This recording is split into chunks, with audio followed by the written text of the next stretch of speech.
Finfinnee keessatti rakkoo ergamtoonni bilisiginnaa uumaniin balaan konkolaataa uumee lubbuu namootaa dabarsuu fi miidhaa qaamaa ulfaataa geessisuun dhaga'ame. Gabaasa qindaa'eef Caalfaajii Bilisummaa. Magaalaa Finfinnee keessatti rakkoo ergamtoonni bilisiginnaa uumanii balaa konkolaataa qaqqabeen lubbuu namootaa dabarsuu fi miidhaa qaamaa ulfaataa geessisuu jiraattonni arraata biyyoolessa Oromiyaatti himan. Taateen kun magaalaa Finfinnee kutaa bulchiinsa magaalaa Boolee aanaa 11ffaa keessatti hagayya 24/2026 naannoo sa'aatii 2tti kan uumame yoo ta'u, balaan kun kan uumame sababa qulqullinaa fi babal'ina magaalaa jedhuun hojii dhiyeenyaan ergamtootaa fi jaleewwan bilisiginnaatiin geggeeffamaa tureen ta'uun barameera.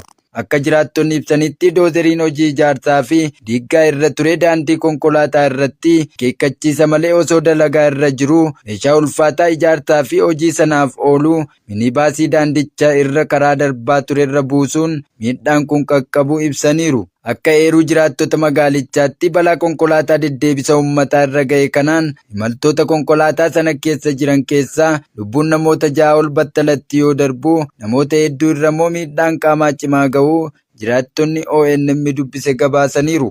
Balaan kun magaalattii keessatti sagantaa babal'ina magaalaa fi diiggaa karoora malee geggeeffamu laalchisee yaaddoo fi aarii hawaasaa dachaan kan ol kaase yoo ta'u, kunis rakkoo murni gabroonfataan bilisiginnaa magaalota Oromiyaa keessatti uumuun hawaas dinagdeen hawaasaa miidhama keessa galee kan jiru ta'uun ifoomeera. Shiftoonni bilisiginnaa aanaa Beddennoo keessatti sababa kaffaltii gibiraa manneen jiraattotaa saamsaa jiraachuun himame.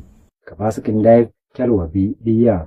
Godina Baar Harargee aanaa Baddannoo bulchiinsa magaalaa Furdaa keessatti hagayya 24/2026 ergamtoonni bilisiginnaa gibira kaffalaa jechuun mana hojii fi manneen jireenya jiraattotaa saamsaa turu jiraattonni arraata biyyoolessa Oromiyaatti himaniiru. Ganna kanaa waan kaffalan dhabanii manni waan irratti cufameef bakka biraatti godaanuun rakkoo ulfaataa keessummeessaa jiru. Akka jiraattonni magaalichaa himanitti kaffaltii adda addaa lukiileen sirnichaa gaafataniin rakkoo dinagdee hamaaf saaxilamuu dubbataniiru. Aanicha guutummaa keessatti lukiileen bilisiginnaa maqaa kaffaltii gosa hedduu itti tarreessuun dantaa dhuunfaa isaanii fi galii paartii fooyyessuuf kufanii ka'aa jiru. Jaleewwan bilisiginnaa maatii qabsaa'otaa qabanii hidhaatti guuruun aanaa Horroo keessatti cimee itti fufe.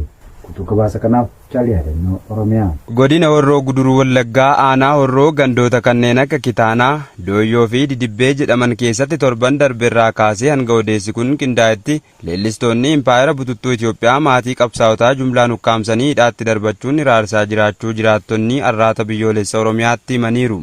Akka jiraattonni gandichaa dubbisne himanitti lukkeeleen sirnichaa maatii qabsaa'otaa umriin isaanii 18 ol ta'an osoo maatiin isaanii dhimmi ilmaan keenyaa nun ilaallatu of danda'anii jiruu fi jireenya isaanii geggeeffataa jiru jedhanii wawwaatanii jalaa diduun qonnaan bultoota baay'inaan 10 ol ta'an waan hin beekne yakkanii ukkaamsuun waajjira poolisii godinichaa keessatti hidhanii dararaa jiraachuu addeessaniiru.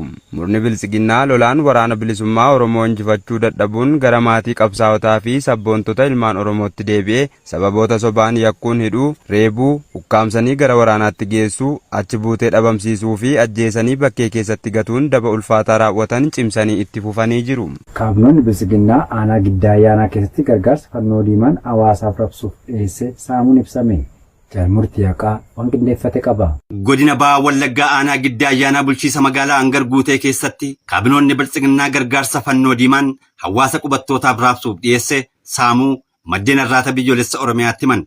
Uummata Oromoo Harargee irraa buqqaanii aanicha ganda Horawaataa jedhamu keessa qubatanii jiraniif fannoo diimaan gargaarsa idilee waggaa waggaan raabsu nyaata, uffata qaamatti uffatamu, uffata qorraa, saamunaa fi meeshaalee mana keessaa kan namni tokkotti fayyadamu hunda kan bara kanaa kaabinoonni bilisiginnaa aanichaa fi ajajaan waraana bilisiginnaa magaalichaa gaafa hagayya 21 bara 2026 konkolaataa siinootiraakii 2 fi gaafa hagayya 22 bara 2026 konkolaataa siinootiraakii 3 waliigalatti gargaarsa hawaasichaaf dhufe konkolaataa 5 hatanii buufata waraana bulchiinsa magaalaa Hangaritti buusanii harka lafa jilaan maallaqatti sharafachaa jiraachuu maddeen himaniiru. Murni saamtota bilisiginnaa aanichaa kan hawaasa irraa dhalataniif naasuu tokko hin qabne ofii dantaa isaanii guuttachuuf jecha kanaan duras uummata harka qalleessa aanichaa sababa garaagaraan saamaa akka turan gabaasaa turuun keenya ni yaadatama. Waraanni Sudaan diroonii tarsimoo Itoophiyaa irraa dhufte jedhamtu naannoo daangaa Itoophiyaatti rukutee kuffise. Carruun gufaa diinaa dabalata qaba. Waraanni Sudaan kamisa kaleessaa diroonii tarsimoo diinaatee kallattii Itoophiyaa irraa gara biyyaatti ce'aa ture rukutee kuffisuu ibseera. Ibsa ajajni waliigalaa raayyaa ittisa biyyaa baaseen xiyyaarri nama maleessaa kun ganama gara kaaba naannoo Sudaan Biluu Naayil keessatti argamu sarkamitti erga daangaa ce'ee booda kufe. jalqaba baatii kana waraanni Suudaan diroonni FH-95 sadi kibba biyyattii bulchiinsa Kordofan kaabaa keessatti kuffisuu ibseera. Waraanni dirooniin kun xiyyaara nama maleessaa tarsimoo ta'uu ibsuun garuu ibsa dabalataa hin kennine. Waldhabdee waraana Suudaanii fi humnoota deeggarsa saffisaa gidduutti adeemsifamaa jiru keessatti kan Itoophiyaa waliin daangeffamtu naannoo Biluu Naayil tarsimoodhaan barbaachisaa taate itti fuftee jirti. Aangawoonni Suudaanii fi dhaabbileen mirga namoomaa humni deeggarsa ariifataa yookaan RSF bu'uuraalee misooma siivilii irratti xiyyeeffate jechuun himatan. Suudaan ebla bara 2023 irraa eegalee waraana Suudaanii fi RSF gidduutti geggeeffamaa tureen kan liqimfamte yoo ta'u, namoota 10,000 lakkaa'aman ajjeesuu fi namoota gara miliyoona 13 ta'an qe'ee isaanii irraa buqqa'uu tilmaamni UN fi idil addunyaa ni mul'isa. Murna bilxiginnaa aanaa giddaa ayyaanaa keessatti walshakkii gidduu isaaniitti uumameen wal adabaa jiraachuun ibsame. Jaalwabii biyyaa waan qindeeffate qaba.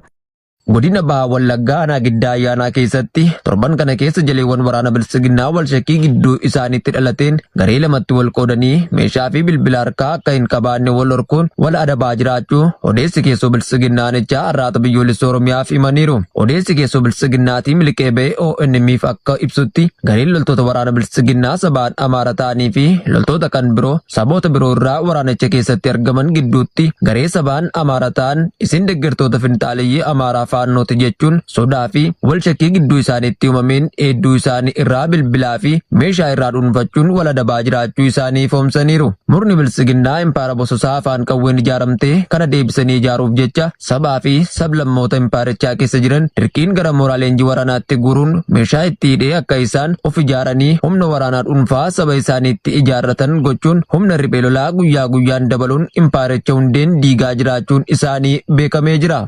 Ergamtoonni bilxiginnaa aanaa dhidheessaa keessatti saamicha hawaasa irratti geggeessan cimsanii itti fufan.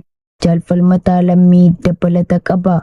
Godina Buunoo Beddellee aanaa dhidheessaa ganda burqaa jaalalaa jedhamu keessatti kaabnoonni bilxiginnaa torban darbirraa eegalee hanga guyyaa gabaasni kun qindaa'etti maqaa deeggarsa paartii badhaadhinaa jedhuun manneen jiraattota irra deemanii qarshii 1,100 afaan qawween dirqamsanii saamaa jiraachuu jiraattonni irraata biyyoolessa Oromiyaatti himaniiru. Akka jiraattonni manitti maallaqa jedhame kan namni hin kaffaliin hafe ergama qaama biraa qaba jechuun lukkeeleen bilxiginnaa doorsaa kan jiran ta'uu fi namoota hin kaffaliin irraa hafan immoo ni ajjeesna jechuun itti dhaadhatanii doorsaa jiraachuus foomsaniiru. Murni bilxiginnaa qaala'insa jireenyaatiin hawaasa waadaa kan jiru cinaatti saamicha daangaa hin qabne irratti raawwachuun bittaa kolonii jalatti hambisuuf qorqalbii isaanii irratti hojjechuun gaaffii uummanni gaafatu gara siyaasaatti jijjiiree namoota hedduu ittiin miidhuun akka isaan hin dubbanne taasisee gocha seeraa fi seenaan hin daganne raawwachaa jiru. Hidhaan ergamtoota bilxiginnaan jiraattota irratti raawwatamu aanaa Kombolchaa keessatti cimee itti fufe. Jaaljiksaa sirnaa dabalata qaba.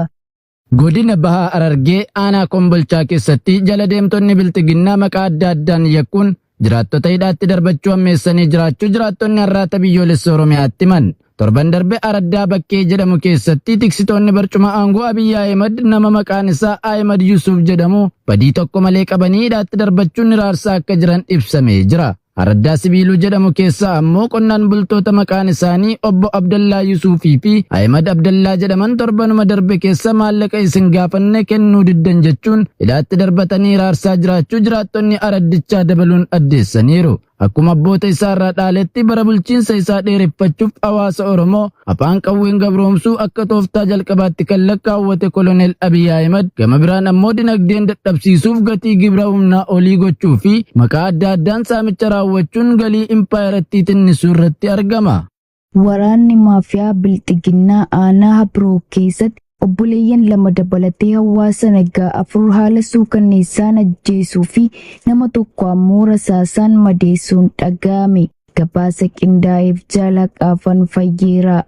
Godina Lixaa Harargee aanaa Habiroo Araddaa Weenii Guddoo gandaa Idriis jedhamu keessatti gaafa Hagayya 25,2026 polisitoonni waraana PP namoota nagaa 4 bakka tokkotti rasaasa itti roobsuun haala suukanneessaan yoo ajjeesan nama tokko ammoo madeessuu jiraattonni Oromiyaa Naashinaal Miidiyaatti himan. Namoonni bifa kanaan ajjeefaman kanneen Jamaal Kamaal Idriis, Falmataa Ahimad Abdallee, Abdoo Muhammad Alii fi Ibraahim Muhammad Ali kanneen jedhaman yommuu ta'an namni maqaan isaa Ahmad Umar Muhammad jedhamu ammoo rasaasaan rukutamee madaa'uun ifoomeera. Namoonni ajjeefaman kunniin yakka hojjetan qabaatanii osoo hin taane sababa oromummaa isaanii qofaaf jecha haala nama sururuun ajjeefamuu kan himan maddeen dargaggoon rasaasaan rukutamee madaa'es yeroo ammaa mana yaalaatti du'aa fi jireenya gidduu akka jiru dubbatu.